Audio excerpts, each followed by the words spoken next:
welcome to the second edition of the Earl Boykin Sports and Embroidery Chatting with Chip. I am Paul Durham, Wilson Town Sports Editor. I'm here with Barton football head coach Chip Hester after his team's first game of the season Saturday at Truest Stadium.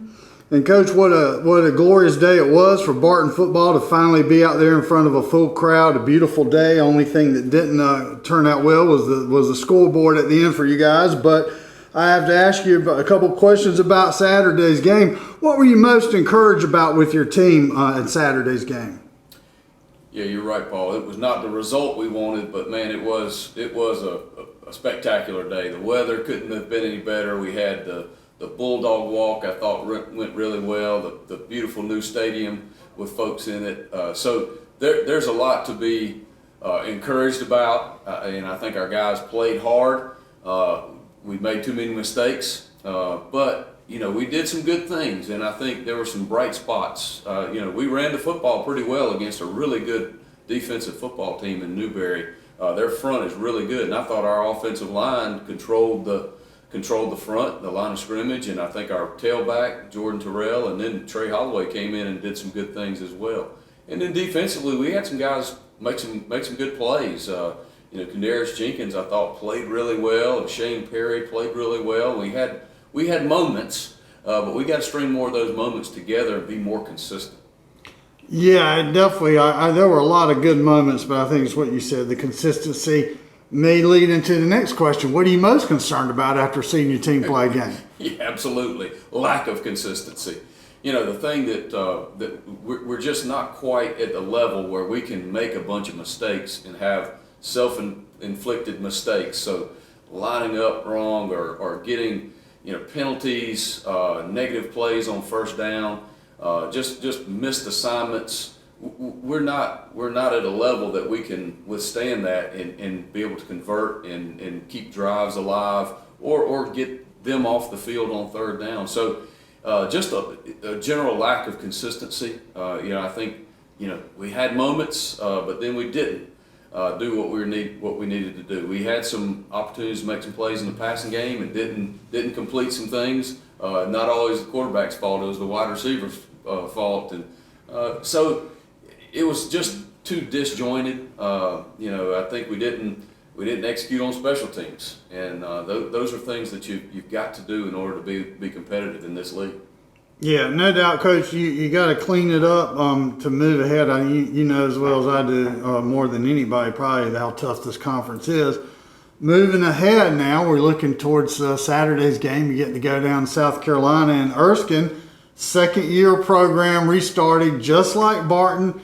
And, the game last year was the closest, even though probably one of your worst performances, really. It was the closest game that you came to winning. And you didn't get the official win. You got a nice game against Lewisburg. But this Saturday, you guys want to win. How big is it for this program to win this game, Saturday's game? You feel like you should be able to beat a team that's on the same footing as y'all. So I think the thing going into this week for our football team is no excuses. Just absolutely no excuses. They've got the same situation that we've got. But I will tell you this, and I know it drives me crazy because it sounds like coach speak, but we cannot worry about results right now. We've got to worry about the process. And so what does that mean? That means, and I talked with the team yesterday, we've got to win play by play.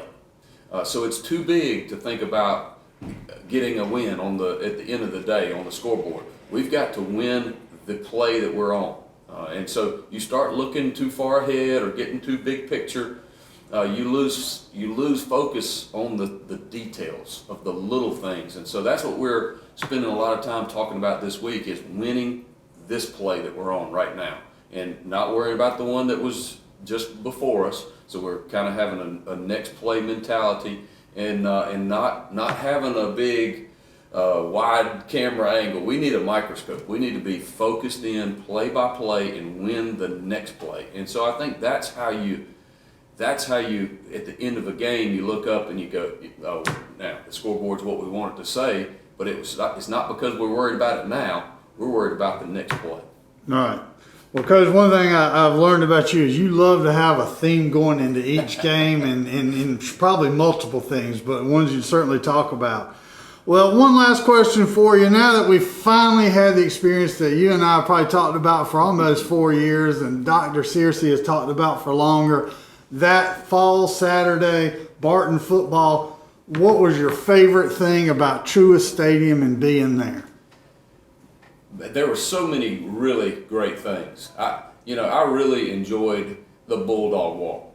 So we pull up at the clock tower there. We've got some little leaguers from the spot that joined us on that. I thought that made it special for our guys and for their guys, and so that was neat. We got to see a bunch of the faces that made it happen. And so you talk about Dr. Searcy, you talk about the folks with the families, the people that have spent so much time putting it on, and the behind the scenes folks. So it was a moment to celebrate that this was finally here, and we walked through campus. We saw some of the donors that were involved with the stadium and the project, and even some of the builders were there. And so it was a great moment to look up and see those stands filled with fans, and there was great energy. And I think it's something that we can build on, and I think our team really appreciated it, we tried to take a moment and really appreciate the day, and I think we did. And now it's time to focus forward and worry about the little things about getting better as a football team. No doubt, Coach. And you're going to be on the road for 3 weeks. You're not going to be in the friendly confines of Truist Stadium for till October 2nd. So it's going to be a good 3-week stretch for y'all, just sort of in some tough teams. So we'll see. We'll be seeing how you chart your progress weekly. Absolutely.